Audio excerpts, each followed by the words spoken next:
Claro que eu creio que a humanidade vai achar um jeito, mas Você tem filhos, Rogério? tem 8 anos, Então, então... mais que nunca, assim, sabe? Eu não tenho filhos, mas eu tenho sobrinhos. E eu penso, digo isso sempre para os meus irmãos, assim, mais que nunca, depois que eles nasceram enquanto eu estava no exílio, na pandemia, mais que nunca, hoje eu estou comprometido em entrar nessa disputa, né? Porque eles vão herdar um mundo.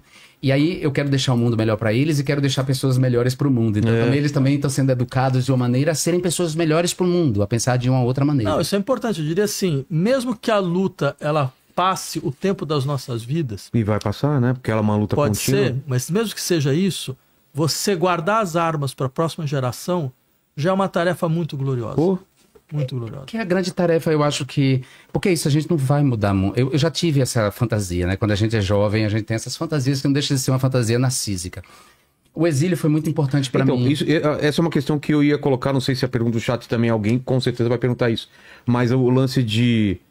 Por que essa luta de longe e não aqui dentro? Por que não continuar aqui dentro? Pô, amor, eu Como foi tava essa- ameaçado de morte. Mas era pesada a parada mesmo. Dá uns exemplos assim. Você chegou a, na rua, sentir esse perigo? Ou era só digital? Eu Como- quase fui linchado. É? Eu escapei de um linchamento por Mas pouco nos Arcos da Lapa, Cara, em 2016, saindo de um comício de Então, Marcelo Freixo.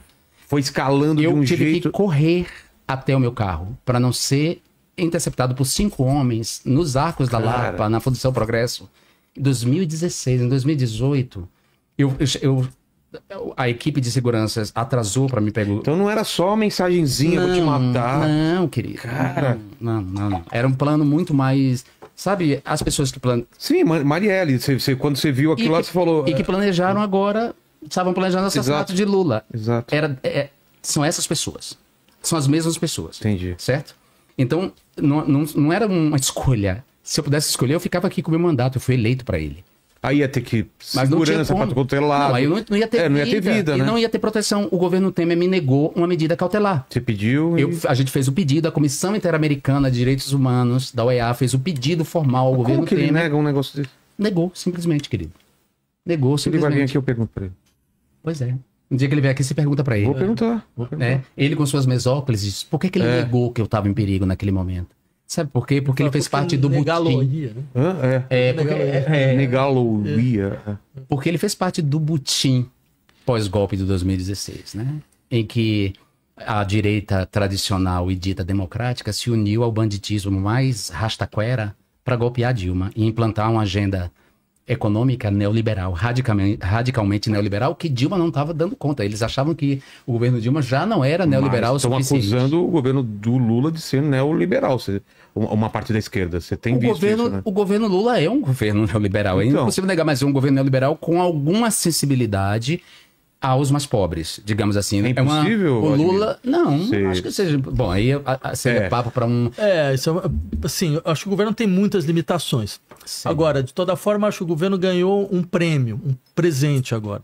Porque ele pode conseguir abrir um novo momento para si mesmo. Falando com as tarifas? Com as do coisas Trump? das tarifas, com a explicitação do grau da luta que existe envolvendo o Brasil. Da né? luta de classe. Da luta de classe que existe envolvendo o Brasil e até que ponto setores hegemônicos da política nacional estão dispostos a rifar a possibilidade que o país tem de conseguir definir por si mesmo, sabe, autonomia? Eu defino para mim minhas próprias leis.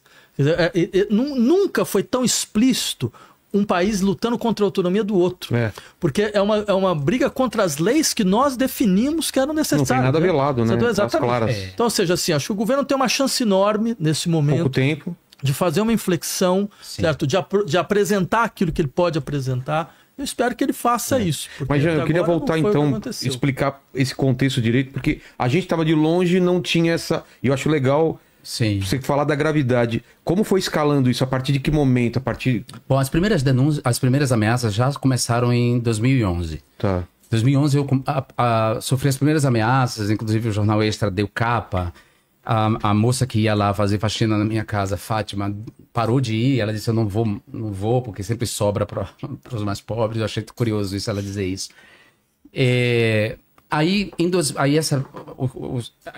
essas ameaças estavam muito ligadas a fóruns masculinistas nesse primeiro momento. Pills e... Exato. Sei, incel. Incels e né, planejamento de atentados. No primeiro momento era por causa Aí, da homossexualidade. Nada a ver com política no Não, começo. tinha a ver tudo com política. Eu estava no Congresso Nacional e tinha a ver com a minha agenda. Ah, por causa da tua agenda, mas ligada à comunidade LGBT. Tá. Aí em 2016... Ainda não era por causa da tua luta contra o bolsonarismo. Não, porque não havia bolsonarismo ainda. Bolsonarismo vai surgir...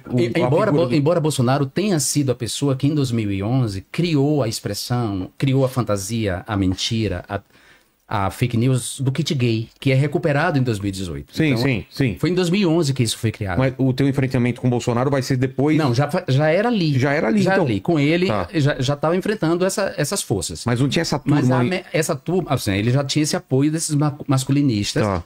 que se identificavam, inclusive, com o discurso dele, com o discurso do Marco Feliciano. Entendi. Em 2016, há um ponto de inflexão, porque eu sou a primeira pessoa fora do PT e não pertencendo ao governo, porque eu não era do governo, muito pelo contrário, eu fazia uma oposição desde a esquerda ao governo. Eu fui um dos primeiros a criticar a Lava Jato, certo? A ver que a Lava Jato não era aquilo que apresentava. E ver que Moro era um herói de pés de barro. Então eu comecei a fazer a deixar isso claro nas entrevistas, fui perdendo espaço por causa disso. Para mim estava clara a lawfare que estava sendo feita, né? E aí veio o golpe, a armação do golpe, toda a criação, criou-se uma atmosfera que associou a investigação da Lava Jato com o processo do impeachment, como se Dilma tivesse sendo investigada pela Lava Jato. O brasileiro médio entendeu que Dilma virou era uma maçaroca só, eu entendo. Só que de maneira deliberada. Foi pensado isso. Isso não foi um erro, um ruído de comunicação, né? Os neoliberais que perderam as eleições, eles decidiram fazer isso para facilitar o golpe. E aí, nessa noite, eu dei o meu voto e, né, eu tive aquele transe que cuspi na cara dele porque ele dedicou o voto a um torturador e me insultou naquela noite. Então, a partir daí, vale a pena dizer falar o que ele disse? Eu não vou dizer. Tá. Não vou dizer porque é tão horrível. Eu não quero... Mas não ficou público não, né? Isso. Ficou publicíssimo isso. Porque tudo foi filmado, né? E vou dizer mais. As pessoas estão falando do Eduardo Bolsonaro adulterou deliberadamente as imagens da Câmara para sugerir que eu tinha premeditado o cuspe. Ele pegou as imagens, fez uma edição criminosa. Fora da ordem. E apresentou como prova para o Conselho de Ética que acatou mesmo a polícia do DF fazendo uma perícia e dizendo essa prova não vale porque ela foi adulterada criminosamente.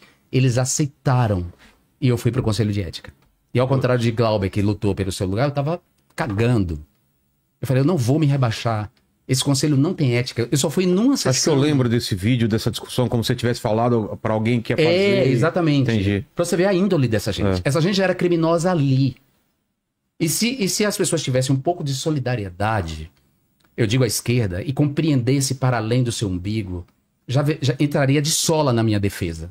Entendi. E entenderia que a questão não era contra mim, era contra um campo. Era contra... E quando ele te ofende, é antes da tua votação ou depois da tua votação? Não, depois, quando eu voltei do meu voto, era por ordem alfabética. Você sai e ele fala... Não, ele fala primeiro, ele dedica o voto ao torturador, fiquei chocado, foi um choque pra mim. Aí eu vou dar meu voto, quando os deputados começam a me xingar, viado, eu dou voto sob uma chuva de insultos, olha só em que nível nós chegamos. E quando eu tô retornando pro meu lugar, eu ouço o insulto entre um grupo de deputados assim. Então, na clareira, eu entrei no transe e cuspi na cara dele. Entendi. Então, a partir daí, todas essas forças... Obrigado, João. Obrigado. O Brasil te agradece. De nada. Foi um transe. Não foi uma coisa pensada, foi uma coisa visceral. Foi uma... Não, imagino um gesto... que você não faria isso se você for pensar, porque você sabia também da parte do backlash, tudo isso. Mas ele tinha... É isso, foi uma coisa... Foi ancestral. Era muita coisa junta naquela noite. Podia ser um soco, podia ser qualquer coisa. Não, eles trocam socos todo dia, né? Só que o problema é o homem gay fazer isso. Entendeu? E aí eles me levam para o Conselho de Ética e essas forças se unem contra mim e as ameaças então começam a ficar muito sérias.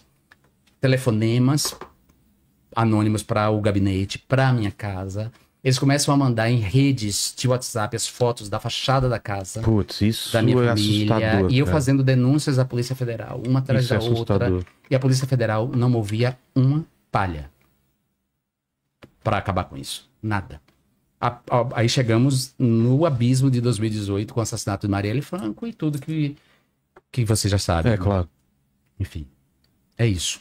Era muito sério. E- As pessoas não têm ideia da seriedade. Elas só tiveram um pouco da ideia do que Bolsonaro representava e toda essa máfia política, essa gangue de extrema-direita, quando ele fez a gestão criminosa da Covid-19. Pois é. E as pessoas começaram a perder seus entes queridos, não só por uma gestão incompetente e corrupta, mas também por um certo deboche, uma sociopatia de não chorar os mortos, de não lamentar os mortos, de não fazer uma visita, de não dizer nada, muito pelo contrário, de imitar as pessoas em falta de ar.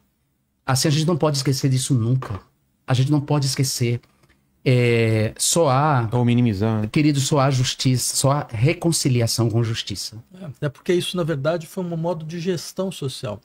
A ideia, eu diria que foi de caso pensado. Sim. Era importante fazer isso para fazer com que a sociedade ficasse cada vez mais indiferente. E dividida.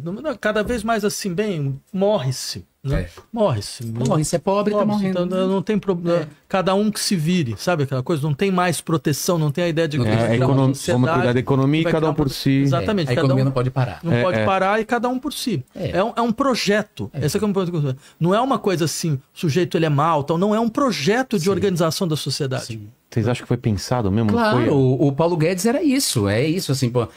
Não importa, são pobres. Pobres morrem aos montes, entendeu? A economia não pode Você parar. não lembra o cara do hambúrguer lá? Como é que o sujeito... Madeiro? Madeiro? É. O que ele falou? Falando, não, mas os que são 7 mil mortos? Porque na época ele estava no começo. Tava O que no são começo. 7 mil mortos em relação à economia? mesmo. Entendeu? Você fala, como assim 7 mil chocante. mortos? Mas é pra você que perdeu seu ente querido, pô, não é um número. perdi uma Você tia, uma prima. você é um cálculo dentro de um processo de computabilização Como chama isso? econômica. Em guerra, né?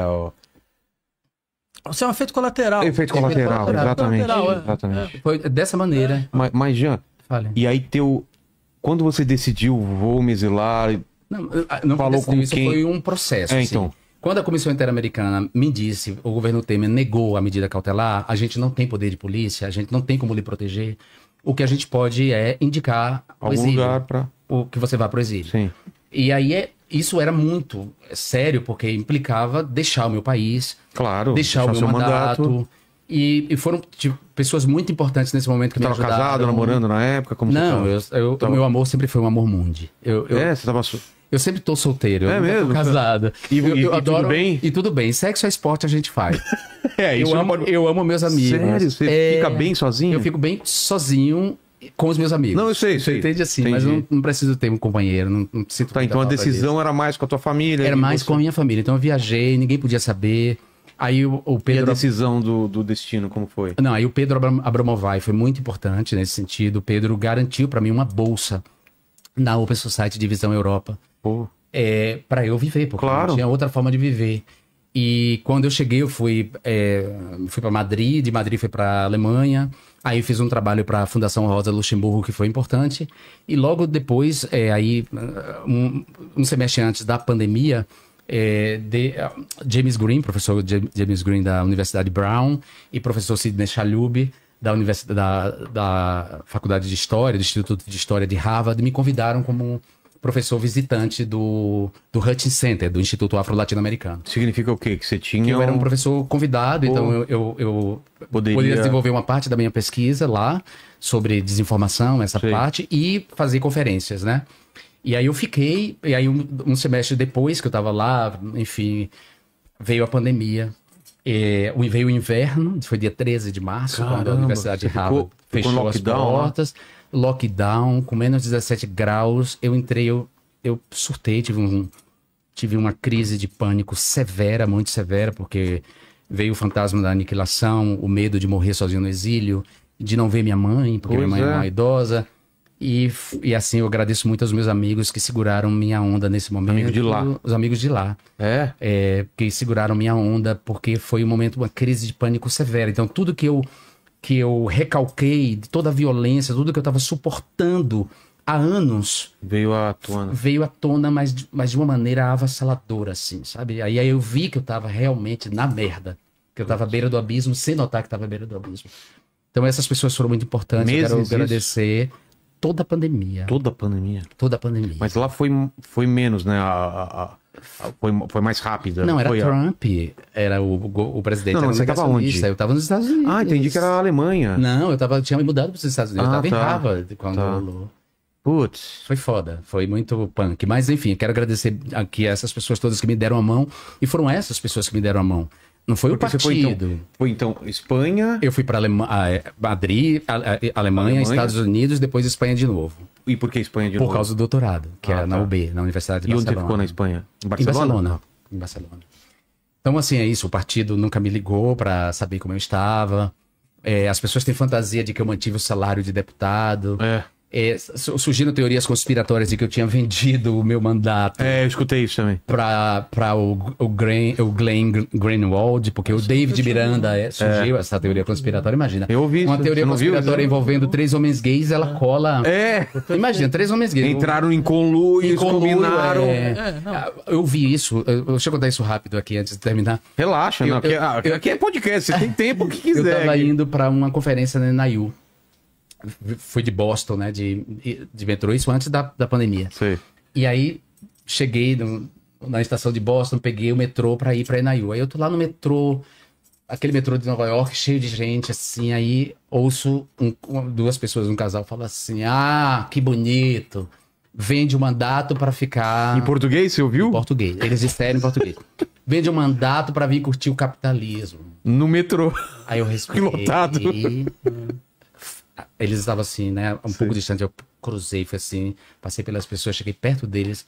Nesse tom de voz, falei: queridos, deixa eu lhes dizer uma coisa. Vocês acham mesmo que se eu tivesse vendido meu mandato, eu estaria agora olhando pra cara de vocês dois e ouvindo esses absurdos no metrô lotado de Nova York? Pois Eu é, estaria cara. nas Ilhas Maldivas tomando um champanhe agora, seus idiotas. Bem baixo assim, falei pra eles, sabe? E foram das 2 coisas que eu vivi. A outra foi em Cambridge, eu indo pro escritório no Hunt Center, passo no Starbucks, aí ouço a mesma coisa, né? Eu na fila para pegar o café, o cara fala assim: viva socialismo para os outros, capitalismo para mim. Tá, uma coisa assim, um brasileiro. Sei. Aí eu saí da fila, também fui perto dele e falei: olha, deixa eu lhe dizer uma coisa. O mundo que eu defendo é o mundo da solidariedade, da colaboração. Ninguém fica para trás. Os mais fracos não ficam para trás. O mundo que você defende é o mundo dos mais fortes. Aqui eu sou mais forte. Sou professor convidado da universidade. Se você se dirigir para mim mais uma vez dessa maneira, eu vou denunciar você à polícia do campus. E eu tenho certeza que você é imigrante ilegal. Você vai ser deportado. Ele ficou branco como uma vela. Nem esperou o café dele. Sabe? Mas que idiota. Então é esse tipo de idiotice que você Imagina, eu vi de uma jornalista, não lembro agora se foi a Vera Magalhães, uma dessas jornalistas de certo prestígio, Sei. falando sobre socialista de iPhone. É inacreditável. Vladimir, por favor, fale um pouco disso, porque isso é tão surreal quando alguém diz assim: ah, você é um socialista de iPhone. Gente, pelo amor de Deus, desde quando ser socialista é contra, abrir mão da tecnologia? A nossa ideia é dar iPhone para todo mundo.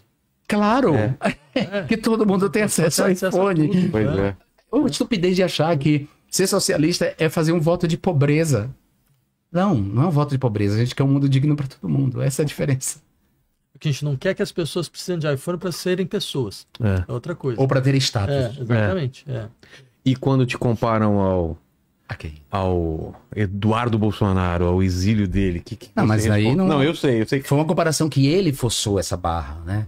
E aí depois um jornalista que é o Otávio Guedes falou isso na Globo News e eu fui lá no perfil dele e detonei, falei: me respeite, busque se informar, você tem a obrigação de se informar, de entender qual foi o processo que me levou para fora do país, quais foram as violências que eu sofri, totalmente distintos. Eu falei: você traçar esse tipo de falsa equivalência é desinformação. E fui lá, botei explicitamente, e é dessa maneira, sabe, Rogério? Eu defendo o que eu tenho é meu patrimônio. Ou o patrimônio que eu tenho é meu nome. Foi assim que meu pai disse. Não, entendeu? mas é. E aí eu defendo com unhas e dentes. Eu não deixo nem que desonrem meu nome, nem que me apaguem da história. Porque a tendência dos canalhas que apoiaram os fascistas agora é reescrever a história recente buscando um apagamento. E buscando o apagamento, inclusive, disso, dos alertas que foram dados por nós. Lá no princípio. Sim. Entendeu? Contar a história. Então eu vou contar isso, vou dizer isso sempre, porque hoje a agência F escreveu uma matéria imensa sobre o processo que eu vivi. Então só uma agência internacional de notícias vai produzir isso, porque aqui no Brasil a imprensa está reescrevendo a história recente. A Patrícia Campos Melo, que é uma jornalista que eu respeito de certa forma, escreveu um livro chamado Máquina do Ódio, para falar do gabinete do ódio, dessa estrutura, desse ecossistema digital de difamação, De destruição de reputação. em que ela não me cita. E nem cita Manuela Dávila. Ué? E nem cita Maria do Rosário. Ela não cita, ela não faz uma história de como isso aconteceu. Parece que a difamação aconteceu em Agora, 2020 contra ela, a partir da violência que ela sofreu com o bolsonarismo. Entendi. Aí ela conta a história e o livro ganha o prêmio Jabuti. Né? O mais louco é isso. Que doideira. Mas é isso. E aí muita gente fala assim, Jean, não faça isso, não fale. Desculpa, não é uma ofensa contra a Patrícia, eu não tenho nada contra ela. Eu gosto dela como jornalista, mas ela cometeu um equívoco grave, um apagamento sério. Claro. Não é um apagamento de uma história que tem Não, era só 30 puxar a anos. linha pra trás. Só. Por favor, não se pode contar a história da ascensão desse fascismo agora recente, sem contar a minha história. Mas você acha que começa em você ou você vai um pouco mais pra trás? Começa em quem? Não, começa com o resquício da ditadura militar, de quem sobreviveu Sim. do pacto e da anistia. Isso é ampla, colocado geral no e livro? restrita. Ela não conta, ela não faz um apanhado. Mas mesmo que ela não fizesse esse apanhado, se ela falasse especificamente do bolsonarismo, ela não podia me apagar. porque- Mesmo nesse recorte, né? Amor, esse recorte não pode me apagar. É. Se você apaga, você tá fazendo Tá reescrevendo. uma revisão histórica Uma revisão muito histórica. grave. Porque Concordo. o cara se fez parasitando Concordo. parasitando a minha fama. Montando uma máquina de ódio contra mim. A direita É. montou a máquina de ódio contra mim. Eu fui a cobaia. Quer dizer, você não contar isso é muito grave. Você apagar uma pessoa que está aqui, que pode dizer que num podcast você apagou a minha história. É. E o prêmio Jabuti foi dado para ela. Quer Entendi. dizer, é muito sério, sabe? Então o que eu tenho como patrimônio é o meu nome. Ninguém vai desonrar, nem ninguém vai apagar enquanto eu existir. Depois eu vou produzir documentos para isso. Sim. Não, mas outra questão que a gente falou no começo aqui do podcast. Toca em questão Não, muito- fica tranquilo. Toca em feridas muito Jean, não precisa se desculpar, ele já veio aqui. Hoje você tem o tempo que quiser aqui, não é? Não é, Eu digo Vladimir? até Não, mas pelo eu tom, entendo é porque mexe em coisas muito profundas, claro, sabe? claro. E que É a são- tua história. Porque assim, o trabalho do historiador é escavar, fazer essa arqueologia, descobrir essas pessoas que ligar foram os apagadas, pontos, trazer essas é. pessoas, só que a gente fala, são historiadores que estão se dedicados a tempos que foram soterrados. A gente está falando de um passado muito recente, com um documento aí, a noite da votação do impeachment tá clara aí, tá aí para quem quiser ver. Você não pode contar a história da máquina do ódio ignorando isso. Não pode ignorar que Manuela Dávila foi vítima sistematicamente em Sim. 2018 de uma violência Ela teve aqui, a gente falou sobre isso. inimaginável, pois Manuela não é citada no livro. Tudo bem que ela não me citasse, mas não citar Manuela, que era candidata a vice-presidente, É. não dá, cara. São falsificações da história que não podem ser admitidas, ainda mais de uma jornalista respeitada como ela e séria, que eu até admiro. Não pode, é um gafe que ela não pode fazer. Inclusive, quando ela fizer a revisão do livro, a segunda edição, eu espero que ela inclua, Ah, eu acho que sim. por favor. É, e aí vem aquela questão que a gente colocou no começo, né? Que é uma notícia de hoje mesmo, da Damares. Ela Ah, pediu sim. perdão a você pelo que você disse. Ela é uma cínica do Alexandre de Moraes. Dá o contexto. É, Dá o porque, na contexto. verdade, todos nós de esquerda criticamos a indicação. Primeiro estávamos indignados pelo golpe, né? Estávamos indignados com a traição de Michel Temer. Michel Temer trai Dilma Rousseff, participa do golpe, assume o governo, implementa uma agenda neoliberal e indica o Alexandre de Moraes. Então era óbvio que a gente ia criticar a indicação dele. Então a minha crítica a Alexandre de Moraes Na foi uma época. crítica contextualizada. Você Até disse, né? porque ele era secretário de Justiça aqui de São Paulo. Foi ele- advogado do PCC, ou seja, tinha também, toda uma história. Mas ele jogou a polícia contra estudantes em manifestações. Exatamente. várias situações, né? Ou seja, tem um passado dele. A minha crítica era esse Em passado. uma proximidade ao PSDB. Em uma proximidade claríssima ao PSDB. Então, aquela crítica é pontual e contextual. As pessoas mudam. Veja aí o Reinaldo Azevedo, Pô, que sai desse lugar, Sim, que teve aqui. cria o o termo termo petralha Petralha. para assumir uma postura hoje de decência humana básica. Então, Que também ele é um dos primeiros a criticar também a Lava Jato, ou não? Não, ele foi só critica depois da Vaza Jato. É mesmo? Ele demora pra... Ele demorou muito. Quando a Lava Jato chegou no PSDB. Quando chegou no PSDB, aí ele sentiu que o negócio não podia ser mais Exato. coordenado. Assim. Não tinha coordenação central.